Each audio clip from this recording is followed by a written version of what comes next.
Hello everyone, welcome you once again to MSB lecture series on transfer chemistry. In my previous two lectures I gave the method of preparation of important compounds useful in doing substitution reactions in coordination chemistry and also their utility in organic transformation as homogeneous catalysts or precursors.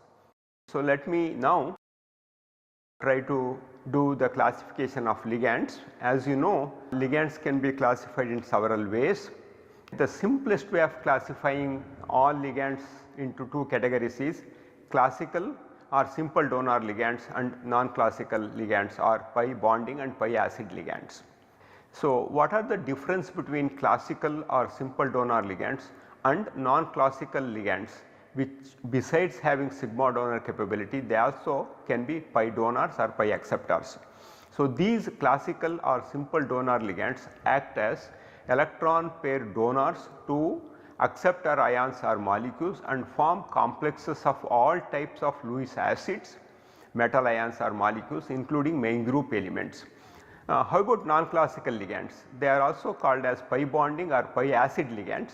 They form largely with the transfer metal atoms and we will come across special interaction between the metal and the ligands under non-classical ligands, and these ligands act as both sigma donors and pi acceptors due to the availability of empty orbitals of suitable symmetry and energies comparable to with those of metal non-bonding orbitals. For example, if you consider octahedral complexes, here T2G remains as non-bonding and T2G orbitals you know already that they are dxy, dxz and dyz and they have pi symmetry and they can interact with suitable pi acceptor orbitals of ligands and back bonding takes place. For example, consider a tertiary phosphine and ammonia, both can act as bases towards H plus, but phosphorus differs from N because in tertiary phosphines we come across low energy sigma star orbitals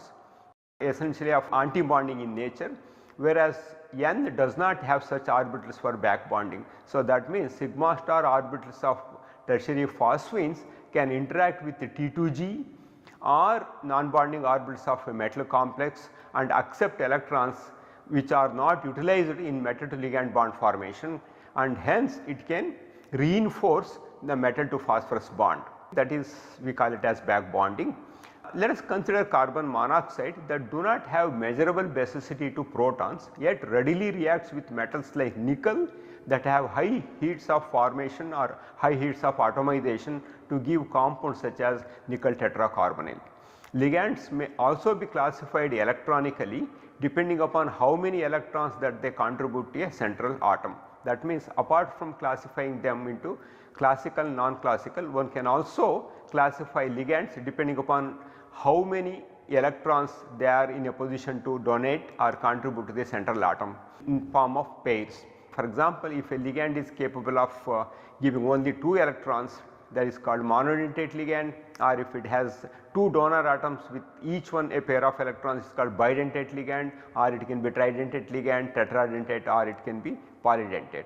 So, atoms are groups that can form a single covalent bond or 1 electron donors. For example, if you take F minus SH minus CH3 minus, consider there are 1 electron donors, Cl also for that matter. Okay. Of course, I had already discussed and classified them in my previous lectures. Any compound with an electron pair or 2 electron donors, for example, ammonia, water, tertiary phosphine, carbon monoxide, etc. And groups that can form a single bond at the same time donate an electron pair are called 3 electron donors. We also come across many. An ideal and classical example is acetate here. Acetate you can see if you take acetic acid and remove one hydrogen, it forms anionic, and now it forms a covalent bond here, and then this carbon monoxide, this oxygen also have a pair of electrons, 2 pairs of electrons are there. One of that one can rotate in this fashion and it can give, since here it shows 2 resonance structures, we represent acetate in this fashion having electron distribution, or this pair of electrons are delocalized and it becomes a monoanionic, and this is a 3 electron donor. In the neutral method okay, whereas in this one it is a 4 electron donor because I minus is there and CO. So, this is essentially 4 electron donor according to ionic method. In neutral method it is 3 electron donor, just dot will represent here, unless it takes a negative charge it is not a 4 electron donor. So, now we also come across 2 donor atoms in a molecule, they are called bidentate ligands. Bidentate ligands, when they bound entirely to one atom, one metal atom, are termed as chelate, and if they are bonding to 2 different metal atoms they are called bridging. Of course, we are also using the terms kappa for chelate and mu we are using for bridging, that already I told you in the beginning. Bidentate ligands on chelation can form 3, 4, 5 or even 6 membered rings according to the size of the chelate ring, and further classification is according to the nature of donor atoms of the ligand. So, that means if you take any species and if you identify the donor atom, then we can classify according to that donor atom. That means we may classify them as carbon, nitrogen, oxygen, phosphorus, sulfur or hydrogen donor atoms. So, under oxygen we come across several, the simplest one being water, but also if you take triphenyl phosphine oxide, here phosphorus no longer has a pair of electrons because phosphorus is in +5 state, oxygen has a pair of electrons. So, that triphenyl phosphine oxide is also an oxygen donor, and of course, when we go for hard acids and hard base concept we come across sulphate, acetate, carboxylate, all those things come. And under carbon we come across a variety of ligands, a few I have shown here, cyclopentadienyl, like allyl group or carbon monoxide, and that and also neutral ligands such as benzene, etc. For nitrogen, nitrate is there, nitrosyl is there, primary, secondary and tertiary amines are there, and we have plenty of pyridyl ligands are also there, and besides that we have several macrocycles having nitrogen as donor atoms. So, here I have listed some important compounds with their abbreviation and formula to make you familiar. I must have shown this one in my previous lecture, however, let me continue telling something about these things as well before I take up the classification of ligands by donor atoms. So, hydrido we call it is H minus, of course carbonyl CO, cyano we call Cn minus, methyl CH3 minus, and cyclopentadienyl Cp minus or C5H5 minus, carbonato is there CO3 2 minus, and amine we call ammonia NH3, and pyridine is there, and then bipyridine is there. Of course, in case of bipyridine we come across 2 type of bipyridines, one is 2,2- bipyridine and another one is 4,4- bipyridine. 4,4- bipyridine can only act as a bridging ligand, whereas 2,2- bipyridine can comfortably chelate to a metal center. And triphenyl phosphine is there, and of course under here we come across several phosphorus compounds.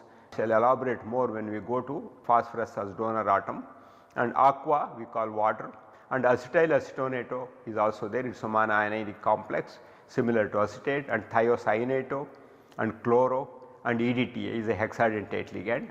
And then let us compare the donor and acceptor capability of several ligands with respect to carbon monoxide. Many of these ligands are isoelectronic with carbon monoxide. Of course, we all know that carbon monoxide is a better sigma donor and also a better pi acceptor. Thiocarbonyl does not have an independent existence. However, this can be generated in situ starting from appropriate precursors or starting materials to establish a metal to CS bond, and when you make this one, this is a better sigma donor and it is a better acceptor than even CO. And N2 dinitrogen, we come across many dinitrogen complexes. I shall discuss more about that one under nitrogen, and of course, we all know that this is very inert molecule. As a result, it is a worse sigma donor and it is a worse pi acceptor, and it is very challenging to coordinate N2 to metal complexes. And cyanide, very good sigma donor, but it is a poor pi acceptor. I shall tell you why it is a poor pi acceptor. It is already negatively charged, as a result what happens, it is a poor pi acceptor. CNR, it is a good sigma donor and also good pi acceptor, and nitrosyl, good sigma donor and good pi acceptor. And then as I mentioned, carbon monoxide is good sigma donor and a very strong pi acceptor. Then how to distinguish to what extent a carbon monoxide has taken electrons from metal to its antibonding orbital. So, that can be readily monitored using IR spectroscopy by looking into the CO stretching frequencies. If we have terminal carbonyl groups, in that case what happens, depending upon how many carbon monoxides are there and what is the geometry, the stretching frequency can range from 1850 to 2100 centimeter minus 1, and when they are bridging, what happens, it will be having double bond character. As a result, stretching frequency drops significantly to be in the range of 1700 to 1850, and when it is bridging 3 metal centers, it further drops, and one can observe stretching frequency between 1600 to 1700, and of course one should know that free CO has a stretching frequency of 2143 centimeter minus 1. And as I mentioned, carbon thiomonoxide is a better sigma donor and also a better pi acceptor, and free carbon thiomonoxide is very unstable, but at low temperature if you want to monitor, it shows a stretching frequency of 1273, and the terminal CS will be having stretching frequency between 1160 to 1410, and when it is bridging, the same stretching frequency will drops to 1100 to 1160, and then when it is bridging 3 metal centers, it further drops and appears in the range of 1040 to 1080 centimeter minus 1. And NO, it is a worse sigma donor and it is a better pi acceptor, and of course again it can show 2 different types of binding, one is linear, one is bent. When it is linear, it is a 3 electron donor, when it is a bent, it is 1 electron donor. So here when it is linear, and whether it is linear or bent, one can also analyze by simply doing electron count. On the other hand, experimental one can also know by simply taking IR spectrum of that complex. For linear NO, stretching frequency for NO appears around 1600 to 1850. For bent, it comes around 1500 to 1700. That means characterizing these compounds and identifying the nature of coordination should not be a problem, because IR comes very handy in these cases. And N2, as I mentioned, it is a worse sigma donor and worse pi acceptor, and it is very challenging to make these complexes. Nevertheless, I will show you preparation of these compounds and what kind of metals one should look for to make dinitrogen complexes. And free N2 has Raman active band at 2331, and of course when it is binding terminally with one nitrogen donating its lone pair to metal, the stretching frequency will be 700 to 2200, and Cn minus is a good to moderates, okay, and of course here also one can look at stretching frequency, that should not be a problem. And CNR is a stronger sigma donor, isocyanate but weak pi acceptor, and in this case the stretching frequency comes around 2000 to 2200. Here HOMO, highest occupied molecular orbital, is much more anti-bonding than that of CO, one should remember when we look into the activity. And tertiary phosphine is a good sigma donor and stronger pi acceptor, and of course it is very interesting to compare the donor and acceptor ability of carbon monoxide and phosphine. Let me do it at appropriate juncture as we progress with this one. It is very interesting, and we can always say why tertiary phosphine is a better ligand compared to carbon monoxide. We can discuss those things in length. Let me do it at later stage. So now let me show you a few examples of all type of ligands we come across before I take up the classification of ligands by donor atom, starting with hydrogen ligands. This ACAC you can see here, because of tautomerism what happens, it becomes double bond is shifted here and it becomes O minus, and then this acts as, again it can, O minus can be here or here. So again the negative charge is delocalized and it acts as a monoanionic ligand, and also it is a 4 electron donor in this fashion. Similarly oxalate dianionic, and then one can also go for thiethyl dicarbamate ion here, and salicylaldehyde anion, again it is very similar to acetate, and 8 hydroxyquinol and O minus anionic and neutral it can be, and then dimethyl glyoxime also can be anionic, and phenylene bis dimethyl arsine, this is 1,2 substituted one, is a very nice bidentate ligand, and also we have several bidentate ligands. Phosphines, this is DPPM and diphenyl phosphonomethane, it is 1,2 bis diphenyl phosphinoethane, and this is diphenyl phosphinoamine, and of course here R can be H or any other alkyl aryl group, and then this is also another interesting oxygen bridge ligand. And of course as I mentioned, we have plenty of nitrogen based cyclic and acyclic ligands. So there are numerous examples of cyclic ligands of nitrogen, the simplest one being pyridine and pyrimidine, pyrazine, triazole, pyrrole, of course it can be anionic, and pyrazole, okay, imidazole is there, and then 2,2-bipyridine, a chelating ligand, 4,4-pyridine, ideal for bridging, and also we have 110 phenanthroline. This is another interesting ligand, terpyridine, and this is naphthyridine, and this is purine, adenine, and also this is hexapyridine, and also it is a torrent. So, we have plenty of nitrogen donor ligands are there. Apart from this, we also have classical macrocyclic ligands which are widely seen among biologically active molecules. For example, this one is also a ethylene diamine derived bisphosphine, and this is the famous EDTA, ethylene diamine tetraacetic acid, and then it can form readily anionic. As a result, it can be tetraanionic, and then this will be hexadentate ligand. And then we have this ACAC we have, and then as I mentioned several nitrogen macrocycles are there. This is one such compound, this is phthalocyanine, and this one can be prepared only in situ, and this is also called encapsulation. One can make something like this here. And then porphyrin, if you want to know the difference between several macrocyclic ligands, if you simply look into the porphyrin, it has 2 N and 2 NH are there opposite side, that means it can be dianionic, okay, and it can stabilize metal in +2 state, and carol will be having 1 nitrogen and 3 NH will be there, trianionic, and homoporphyrin, if you take 1 CH2GH2 bridge will be there instead of 1 CH2 here, that is called homoporphyrin, and porphysine opposite ends direct pyrrole links will be there. I have not given here, just I have given the information about those. One can look into these structures of some of these nitrogen macrocycles in standard textbooks.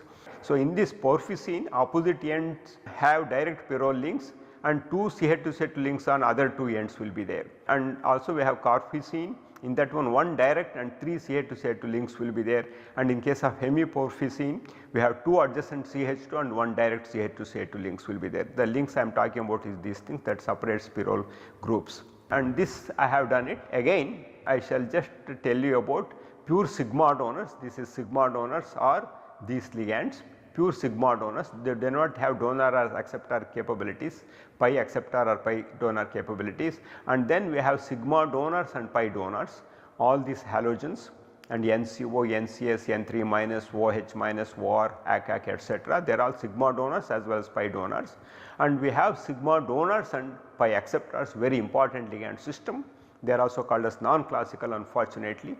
They are called carbon monoxide, cyano, NO, N2, RNC, PR3, and one can also write a spectrochemical series for these things, okay, by looking into their donor and acceptor capabilities.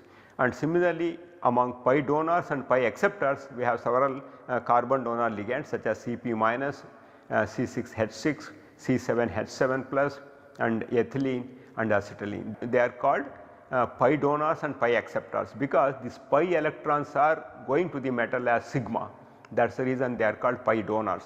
One of the bond in a double bond will be donated to the metal in the form of 2 electrons, that is the reason they are called pi donors and pi acceptors. But however, this pi bond whatever is that is established is sigma in nature. And let me give a extended spectrochemical series also before I begin the discussion. It is very difficult to remember the relative positions, nevertheless by looking into the nature of the ligand we should be able to tell whether a given ligand is a strong field ligand or a weak field ligand. Relatively we should be able to tell them. To that extent we should be familiar with the nature of the ligands.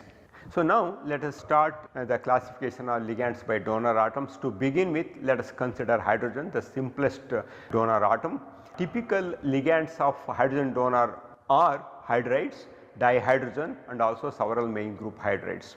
Okay, for example, BH4, ALH3 etc. First hydride complex was iron tetracarbonyl hydride, and then this was reported by Walter Heiber and co-workers in 1931. He also reported this cobalt hydride having 4 carbon monoxide. So, German documentation has indicated that this complex was used in hydroformylation much earlier. In mid 50s, hydrides such as rhenium hydride here by Wilkinson, and also this was made by Fischer, and also this one platinum hydride was made by Chart. So, all these hydrates of rhenium, molybdenum and platinum were made in 1950s by these respective chemists. First dihydrogen complex is MOH2CO 3 times and tricyclohexyl phosphine 2 times was reported by Kubas in 1984. So, let us look into the coordination modes of hydrogen. There can be terminal hydrogen also will be there. So, something like this. So, this is terminal. Apart from this terminal and standard, we can also see hydrogen bridging two metal centers, and of course, you can recall the structure of borane where we form 3 centered 2 electron bond. In the same way here also it establishes a 3 centered 2 electron bond. This one bind with suitable orbitals of both the metal centers, and of course, you can also have 2 bridging hydrates in this fashion without metal metal bond or with metal metal bond, and 3 hydride linking or bridging 2 metal centers are also known, and also we can have mixed bridging ligands such as halides and also hydrogen, and also one can also have something like this hydrogen bridging 3 metal centers. These are the some common coordination modes or binding modes of hydrogen among metal hydride complexes.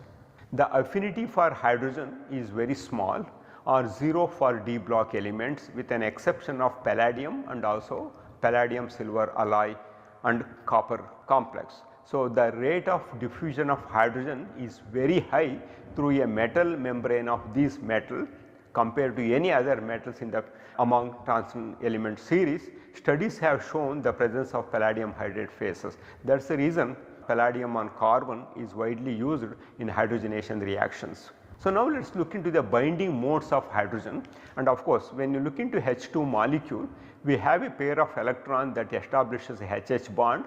That pair of electron can be readily donated to M through sigma donation, very similar to olefins, and this is pi donation. On the other hand, this sigma star is empty. This sigma star of H2 can be comparable to the sigma star of PR3.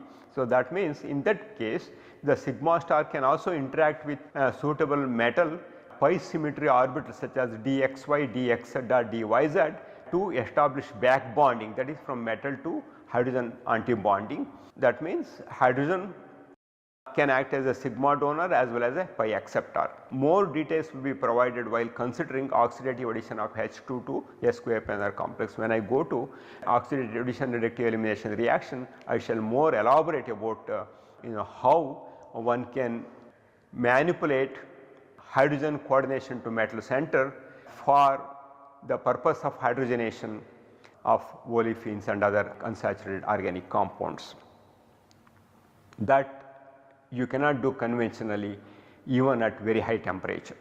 So, let me stop at this juncture and continue discussing more about hydrogen as donor atom with examples and method of preparation and properties and bonding etc. in my next lecture. Until then, have an excellent time reading chemistry.